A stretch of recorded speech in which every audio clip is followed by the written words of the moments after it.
ರೈತರ ಸಮಸ್ಯೆ, ರೈತರ ಬಗ್ಗೆ ಪರಿಹಾರವನ್ನು ಕೊಡೋದ್ರ ಬಗ್ಗೆ ಚರ್ಚೆ ಈಗ ಪ್ರಾರಂಭ ಮಾಡಿದ್ದಾರೆ ವಿನಃ ತಮ್ಮ ತಮ್ಮ ಜಿಲ್ಲೆಗಳಿಗೆ ತೆರಳಿ ಆ ತಾಲೂಕುಗಳಿಗೆ ಭೇಟಿಯನ್ನು ಕೊಟ್ಟು ಆ ಸಮಸ್ಯೆಗಳನ್ನು ರೈತರು ಪರದಾಡ್ತಾ ಇರ್ತಕ್ಕಂಥದ್ದನ್ನು ಕಣ್ಣಾರೆ ನೋಡಿ ಮುಖ್ಯಮಂತ್ರಿಗಳಿಗೆ ಮನವರಿಕೆ ಮಾಡುವಂಥ ಕೆಲಸ ಆಗಬೇಕಾಗಿತ್ತು. ಎಲ್ಲ ಸಚಿವರು ಕೂಡ ವೈಮಾನಿಕ ಸಮೀಕ್ಷೆನೇ ಮಾಡೋದಾದರೆ ಮತ್ತೆ ಜನಪ್ರತಿನಿಧಿಗಳು ಅಂತ ಯಾಕಿರಬೇಕಾಗಿದ್ರೆ ಅದನ್ನು ಅಧಿಕಾರಿಗಳೇ ಮಾಡ್ತಾರೆ. ನಾನು ಪತ್ರಿಕೆ ನೋಡ್ತಾ ಇದ್ದೆ, ಕಲಬುರಗಿ ಜಿಲ್ಲಾಧಿಕಾರಿಗಳು ನೆನ್ನೆ ಸಮಗ್ರವಾಗಿ ಪ್ರೆಸ್ ಮೀಟನ್ನು ಮಾಡಿದ್ದಾರೆ, ಮಾಹಿತಿಗಳನ್ನು ಕೊಟ್ಟಿದ್ದಾರೆ. ಅವರೇ ಮಾಡ್ತಾರಲ್ಲ, ಹಾಗಾದ್ರೆ ಅಧಿಕಾರಿಗಳೇ ಮಾಡ್ತಾರಲ್ಲ, ಹಾಗಾದ್ರೆ ಜನಪ್ರತಿನಿಧಿಗಳು ಯಾಕಿರ್ಬೇಕಾಗಾದ್ರೆ. ಹಾಗಾಗಿ ನಾನು ಗೌರವಾನ್ವಿತ ಮುಖ್ಯಮಂತ್ರಿಗಳಲ್ಲಿ ಆಗ್ರಹ ಮಾಡ್ತೇನೆ. ನೀವು ಇವತ್ತು ಕಲಬುರಗಿಗೆ ಏನು ಬರ್ತಾ ಇದ್ದೀರಿ, ಕಲಬುರಗಿಗೆ ಬರುವ ಮುಂಚಿತವಾಗಿ ಪರಿಹಾರವನ್ನು ಘೋಷಣೆ ಮಾಡಿ ಬನ್ನಿ. ರೈತರು ಸಂಕಷ್ಟದಲ್ಲಿದ್ದಾರೆ, ಕಲ್ಯಾಣ ಕರ್ನಾಟಕ ಇಡೀ ರಾಜ್ಯದಲ್ಲಿ ರೈತರು ಸಂಕಷ್ಟದಲ್ಲಿದ್ದಾರೆ. ಪರಿಹಾರ ಏನು ಕೊಡ್ತೀರಿ, ಏನು ಬಡವರು ಮನೆ ಕಳೆದುಕೊಂಡಿದ್ದಾರೆ ಅದಕ್ಕೇನು ಪರಿಹಾರ ನೀಡ್ತೀರಿ, ಸಮಗ್ರ ಪರಿಹಾರದ ಬಗ್ಗೆ ಚರ್ಚೆ ಮಾಡಿ ಪರಿಹಾರವನ್ನು ಬೆಂಗಳೂರಿನಲ್ಲೇ ಕೂತ್ಕೊಂಡು ಘೋಷಣೆ ಮಾಡಿ ಆಮೇಲೆ ಕಲಬುರಗಿಗೆ ಬನ್ನಿ, ಈ ಭಾಗದಲ್ಲಿ ಪ್ರವಾಸ ಮಾಡಿ. ಅದರ ಬದಲಾಗಿ ಇಲ್ಲಿ ಬಂದು ಸಭೆ ಮಾಡಿ 2 ದಿನ ಆದಮೇಲೆ ಕೇಂದ್ರ ಸರ್ಕಾರಕ್ಕೆ ಪತ್ರ ಬರೆದಿದ್ದೇವೆ, ಇದು ಮಾಡೋದಕ್ಕಲ್ಲ ಇವತ್ತು ರಾಜ್ಯ ಸರ್ಕಾರ ಇರುವಂಥದ್ದು. ಕೇಂದ್ರ ಸರ್ಕಾರ NDRF ನಾಮ್ಸ್ ಪ್ರಕಾರ ಏನು ಪರಿಹಾರವನ್ನು ಕೊಡಬೇಕು ಅದು ಕೊಟ್ಟೇ ಕೊಡ್ತಾರೆ. ಆದರೆ ರಾಜ್ಯ ಸರ್ಕಾರ ಒಂದು ಜವಾಬ್ದಾರಿಯುತ ರಾಜ್ಯ ಸರ್ಕಾರ ಇವತ್ತು ಅಧಿಕಾರದಲ್ಲಿ ಇರುವಂಥ ಸಂದರ್ಭದಲ್ಲಿ ರಾಜ್ಯ ಸರ್ಕಾರದ್ದು ಕೂಡ ಹೊಣೆಗಾರಿಕೆ ಇರ್ತದೆ.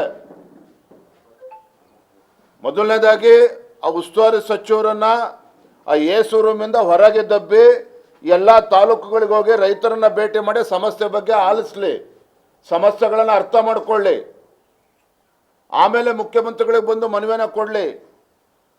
ನಾನು ನೋಡ್ತಾ ಇದ್ದೆ, ಬೀದರ್ ಉಸ್ತುವಾರಿ ಸಚಿವರು ಅಲ್ಲೇ ಮುಖ್ಯಮಂತ್ರಿಗಳು ಮನವಿ ಕೊಡ್ತಾರೆ, ರಾಯಚೂರು ಜಿಲ್ಲೆ ಉಸ್ತುವಾರಿ ಸಚಿವರು ಅಲ್ಲೇ ಬೆಂಗಳೂರಿಗೆ ಹೋಗಿ ಮುಖ್ಯಮಂತ್ರಿ ಮನವಿ ಕೊಡ್ತಾರೆ.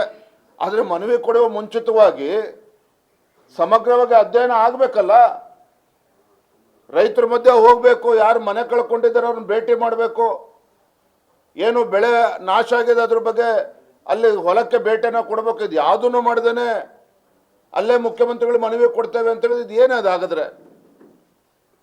ಇವತ್ತು ರೈತರಿಗೆ ಪರಿಹಾರ ಕೊಡೋದು ಎಷ್ಟು ಮುಖ್ಯನೋ, ಸಂದಿಗ್ಧದ ಪರಿಸ್ಥಿತಿಯಲ್ಲಿರುವಂಥ ಬಡವರ ರೈತರಿಗೆ ಒಂದು ಧೈರ್ಯ ತುಂಬುವಂಥ ಕೆಲಸವೂ ಕೂಡ ರಾಜ್ಯ ಸರ್ಕಾರದ ಕಡೆಯಿಂದ ಆಗಬೇಕಾಗಿದೆ. ಹಾಗಾಗಿ ನಾನು ಮಾನ್ಯ ಮುಖ್ಯಮಂತ್ರಿಗಳಲ್ಲಿ ಆಗ್ರಹ ಮಾಡ್ತೇನೆ, ನಿಮ್ಮ ಸಚಿವರನ್ನು, ಕೃಷಿ ಸಚಿವರನ್ನು, ಕಂದಾಯ ಸಚಿವರನ್ನು, ಉಸ್ತುವಾರಿ ಸಚಿವರನ್ನು ದಯವಿಟ್ಟು 1 ತಿಂಗಳು ಬೆಂಗಳೂರಿಗೆ ಬರಬೇಡ ಅಂತೇಳಿ ದಯವಿಟ್ಟು ಇಲ್ಲಿದ್ದು ಆ ಸಮಸ್ಯೆಗೆ ಪರಿಹಾರನ ಕೊಡುವಂಥ ಕೆಲಸ ಮಾಡಲಿ. ಪಾಪ ಮಲ್ಲಿಕಾರ್ಜುನ್ ಖರ್ಗೆ ಅವರೇ ಪಾಪ ಅಸಹಾಯಕರಾಗಿ ಮಾತನಾಡಿದ್ರು 1 ತಿಂಗಳ ಹಿಂದೆ. ಪಾಪ ರೈತರು ಹೋಗಿ, ಸ್ವಾಮಿ ನಮ್ಮ ಬೆಳೆ ಸಂಪೂರ್ಣ ನಾಶ ಆಗಿದೆ, ತೊಗರಿ ಹಾಳಾಗಿದೆ, ಪರಿಹಾರ ಕೊಡಿಸಿ ಅಂತೇಳಿ ಪಾಪ 4 ಎಕರೆ ಇರ್ತಕ್ಕಂಥ ರೈತ ಕೇಳಿದ್ರೆ ಪಾಪ ಮಲ್ಲಿಕಾರ್ಜುನ್ ಖರ್ಗೆ ಅವರ ಅಸಹಾಯಕತೆ ನೋಡಿ, ನಂದೇ 40 ಎಕರೆ ಇದೆ, ನಂದೇ ಬೆಳೆ ಸಂಪೂರ್ಣ ನಾಶ ಆಗಿದೆ, ಪರಿಹಾರ ಬಂದಿಲ್ಲ. ನಾನು ಮಾನ್ಯ ಮುಖ್ಯಮಂತ್ರಿಗಳಿಗೆ ವಿನಂತಿ ಮಾಡ್ತೇನೆ, ಫಸ್ಟ್ ಮಲ್ಲಿಕಾರ್ಜುನ್ ಖರ್ಗೆ ಕುಟುಂಬಕ್ಕೆ ಪರಿಹಾರ ಕೊಡಿ. ಆದರೆ ಜೊತೆಗೆ ರೈತರಿಗೂ ಕೂಡ ತತ್ಕ್ಷಣ ಸ್ಪಂದನೆ ಮಾಡುವಂಥ ಕೆಲಸ ಒಂದು ಜವಾಬ್ದಾರಿಯುತ ರಾಜ್ಯ ಸರ್ಕಾರ ಮಾಡಬೇಕಾಗ್ತದೆ. ಕೇಂದ್ರ ಸರ್ಕಾರಕ್ಕೆ ಪತ್ರ ಬರೆದು ತಮ್ಮ ಹೊಣೆಗಾರಿಕೆಯನ್ನು ನುಣುಚಿಕೊಳ್ಳುವಂಥ ಕೆಲಸ ಮಾಡಬಾರ್ದು. ಮತ್ತು ಅತಿವೃಷ್ಟಿ ಅಥವಾ ಬರ ಇದೇನು ಮೊದಲ ಬಾರಿ ಅಲ್ಲ. ಹಿಂದೆ ಭಾರತೀಯ ಜನತಾ ಪಾರ್ಟಿ ಸರ್ಕಾರ ಇದ್ದಾಗ 2009ರಲ್ಲಿ 9-10ರಲ್ಲಿ ಅತಿವೃಷ್ಟಿ ಕಲಬುರಗಿ ಇರ್ಬೋದು, ರಾಯಚೂರು ಇರ್ಬೋದು, ಯಾದಗಿರಿ, ಕೊಪ್ಪಳ, ಬಳ್ಳಾರಿ, ಬೆಳಗಾವಿ ಎಲ್ಲ ಕಡೆ ರೈತರ ಬೆಳೆ ಸಂಪೂರ್ಣ ನಾಶನೂ ಆಗಿತ್ತು. ಬಡವರ ಮನೆ ಕೂಡ ಕಳೆದುಕೊಂಡು ಬೀದಿಗೆ ಬಂದಿದ್ರು. ಏನು ಮಾಡಿದ್ರು ಅಂದಿನ BJP ಸರ್ಕಾರ? ಯಡಿಯೂರಪ್ಪರು ರಾಜ್ಯದ ಮುಖ್ಯಮಂತ್ರಿಗಳಿದ್ದಾಗ ಒಣಭೂಮಿ ಡ್ರೈಲ್ಯಾಂಡ್ ಇದ್ದ ಕಡೆ ಏನು ರೈತರು ಒಣಭೂಮಿಯಲ್ಲಿ ಬೆಳೆಯನ್ನು ಕಳ್ಕೊಂಡಿದ್ರು, ನಾಶ ಆಗಿತ್ತು ಅತಿವೃಷ್ಟಿಯಿಂದ. NDRF ನಾರ್ಮ್ಸ್ ಪ್ರಕಾರ ಒಂದು ಹೆಕ್ಟೇರಿಗೆ 6,800 ರೂಪಾಯಿ ಇತ್ತು.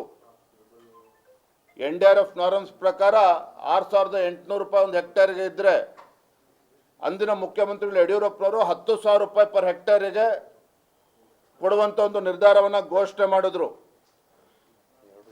ಎರಡು ಸೇರಿದ್ರೆ 16,800 ರೂಪಾಯಿ ಒಂದು ಹೆಕ್ಟೇರ್ಗೆ ಕೊಡುವಂಥ ನಿರ್ಧಾರವನ್ನು ಅಂದಿನ ಮುಖ್ಯಮಂತ್ರಿಗಳು ತೆಗೆದುಕೊಂಡಿದ್ರು.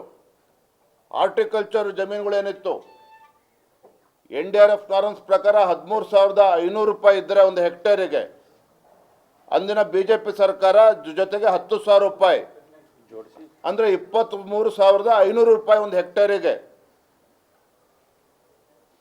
ಕೊಡುವಂಥ ಕೆಲಸ ಅಂದಿನ ಯಡಿಯೂರಪ್ಪ ಸರ್ಕಾರ ಮಾಡಿತ್ತು. ಇರಿಗೇಟೆಡ್ ಲ್ಯಾಂಡ್ ನೀರಾವರಿ ಜಮೀನಿಗೆ NDRF ನಾರ್ಮ್ಸ್ ಪ್ರಕಾರ 18,000 ರೂಪಾಯಿ ಒಂದು ಹೆಕ್ಟೇರಿಗಿದ್ದರೆ ಅಂದಿನ BJP ಸರ್ಕಾರ 18,000 ರೂಪಾಯಿಗೆ 10,000 ರೂಪಾಯಿನೂ ಜೋಡಿಸಿ 28,000 ರೂಪಾಯಿ ಒಂದು ಹೆಕ್ಟೇರಿಗೆ ಪರಿಹಾರವನ್ನು ನೀಡುವಂಥ ಕೆಲಸ ಅಂದಿನ BJP ಸರ್ಕಾರ ಮಾಡಿತ್ತು. ಅಷ್ಟೇ ಅಲ್ಲ, ಯಾರು ಬಡವರು ಮನೆಯನ್ನು ಕಳೆದುಕೊಂಡಿದ್ರು ಆ ಸಂದರ್ಭದಲ್ಲಿ ರಾಜ್ಯ ಸರ್ಕಾರ BJP ಸರ್ಕಾರ ಯಡಿಯೂರಪ್ಪನವ್ರ ಮುಖ್ಯಮಂತ್ರಿಗಳಾಗಿ 5 ಲಕ್ಷ ರೂಪಾಯಿ ಪರಿಹಾರವನ್ನು ಕೊಟ್ಟರು. ಇದೇ ಕಾರಜೋಳಜಿ ಅವರು ಕೂಡ ಇದ್ರು, ಸಚಿವರಿರಲಿಲ್ಲ, ಇನ್ನೂ ಅವರು ಮಂತ್ರಿಮಂಡಲದ ವಿಸ್ತರಣೆ ಆಗಿರಲಿಲ್ಲ, ಒಬ್ಬರೇ ಇದ್ರು ಯಡಿಯೂರಪ್ಪನವರು.